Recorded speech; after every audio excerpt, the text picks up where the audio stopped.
Welcome back to Raven's Oracles. I'm going to be quiet again because it's late at night and we do have a house guest. If you hear what sounds like a bear, that's the house guest.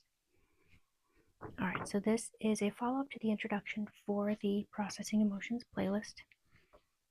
I'm kind of wanting to explain a few things before I get into the actual emotion work, and that is how I'm setting up this playlist and each video and tips for how to use it for greatest effectiveness for you. So my intention is to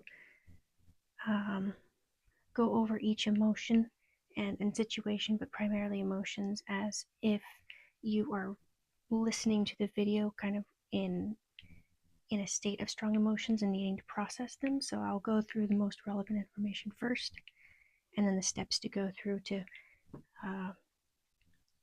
reframe the emotion and work on processing through it in a cognitive way.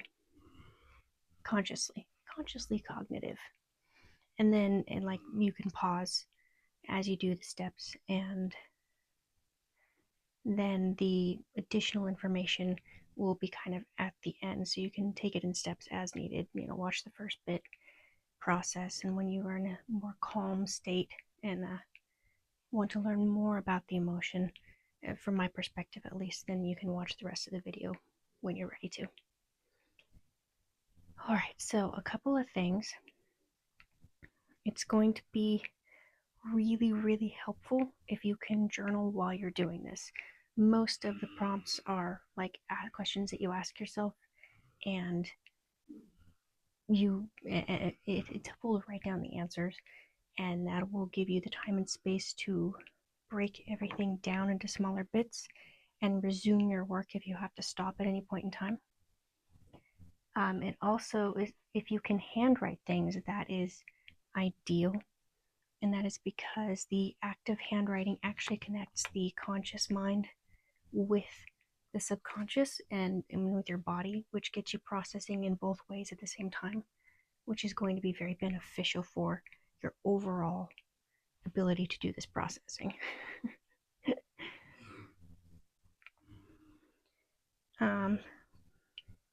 Let's see. Journaling, yeah, okay, so that's the basics of journaling. If you are in an unsafe environment and cannot safely journal, I've been there. I didn't journal for years, and that was because there were people who would snoop through what it was that I was writing and use my vulnerabilities against me. So if you are in a similar situation or suspect that you might be, my personal opinion is your overall goal should be to get yourself stable enough to get out when you can, but it takes a while to do that sometimes, and I can't give you advice on that because every situation is utterly unique, and that is not my area of expertise. What you can do, a couple of things that worked for me while I was in those situations and was needing to do this work and process and journal, was one, this isn't for everybody, but I do kind of recommend it, create a false alphabet for yourself, like little symbols that replace all the alphabetical letters, and then add, if you can, another cipher to that. It'll take you a while to learn how to write and read in that way, but you're the only one who's going to know how to read that back. And don't use an already established language, don't use shorthand, don't use anything like that, because in theory, at least at some point in the future, that could be put into like AI and potentially be deciphered for someone who's snooping. So you have to make it all your own, and then you'll be the only one who can decipher it. Another way that worked for me, and this is an unintentional discovery, is when I first started journaling, I actually journaled by writing poetry and prose. And the person who I was with that I didn't understand at the time was a danger to me. Very much devalued the work that I was doing, because I was it was a form of expressive writing to complement my therapy, and the first pieces that I showed him were a little rough, and they were kind of romantic and rather feminine, and it caused this particular individual to just kind of glaze over whenever he saw my poetry or whenever I tried to introduce it to him. And that kind of actually gave me free space to write whatever I needed to. And as long as I did it in my own unique internal symbolic language, he didn't, he just kind of looked at the surface level of it, if you looked at it at all, and didn't see the symbolism and the hidden meaning underneath. And with poetry and prose, I've found if you use a symbolic language like the tarot, for instance, there are a bunch of symbols in there that we naturally associate with certain things and have learned have been trained to associate with certain concepts, like lightning is eureka, bolt from the blue, inspiration, or sudden disaster, things like that. Roses are romance and love and passion. If you write in symbolism, you can actually have layers and layers of symbolism. You can write things so that they have double or triple meanings, and that gives you the freedom and space and secrecy to write totally honestly, but in a way that other people can't understand because it's so open to interpretation. So there's just a couple ideas that will kind of give you the space a bit to do the writing and the journaling and the mapping out that these tools that I've devised, that I've been using, are going to cause you to create. So like the main purpose of journaling is to make big concepts smaller generally and more digestible and easy to work with.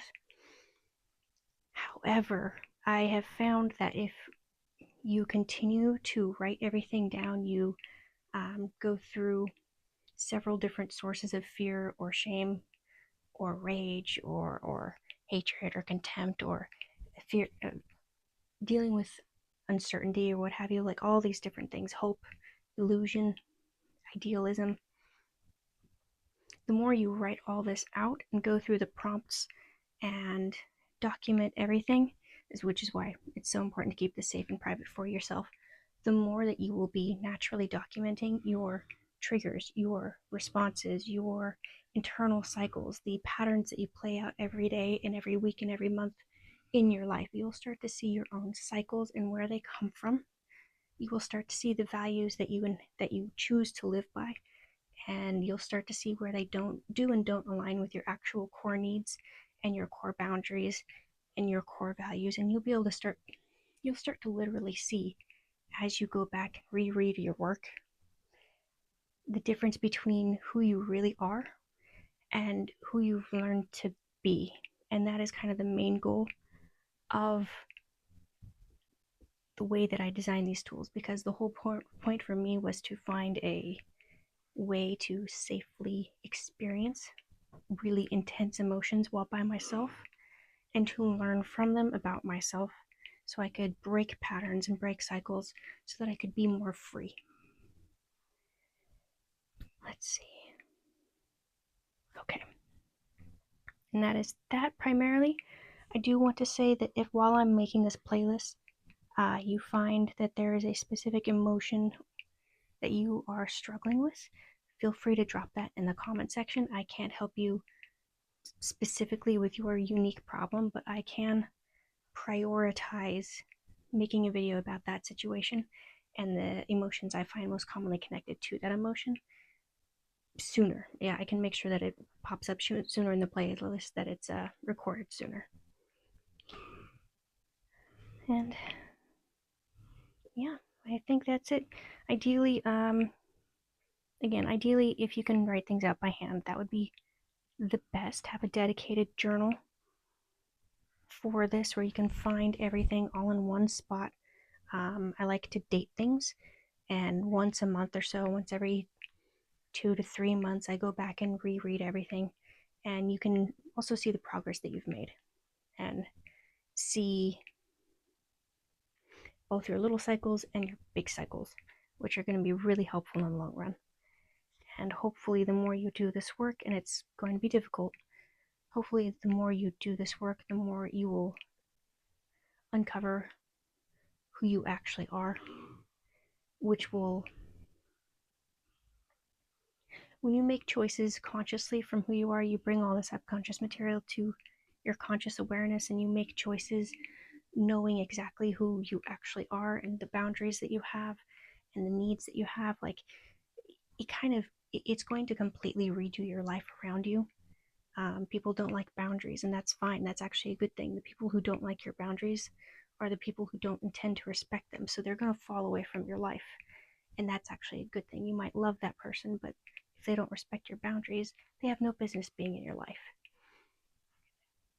You're going to start to understand how to more properly take care of yourself as a unique individual, physically, mentally, emotionally. You're going to pick jobs that are more aligned with yourself, even if they don't garner the same approval that you're used to. You'll be less prone to prefer the attention and approval of others, and you'll be more interested in just having your own approval. At least these are some of the effects that I have found and what I was shooting for as I designed these tools. Okay, and I think that is everything that I intended to say and can think of. Um, if there's anything that I wind up leaving out or forgetting, I will put that in the description, possibly also the comment section. So keep an eye out for that. Otherwise, take good care of yourself, get plenty of rest, hydrate, go outside every now and then. It's pleasant taking a walk. We need to breathe deeply every now and then. And yeah, I love you. Take good care of yourself, and I'll see you next time.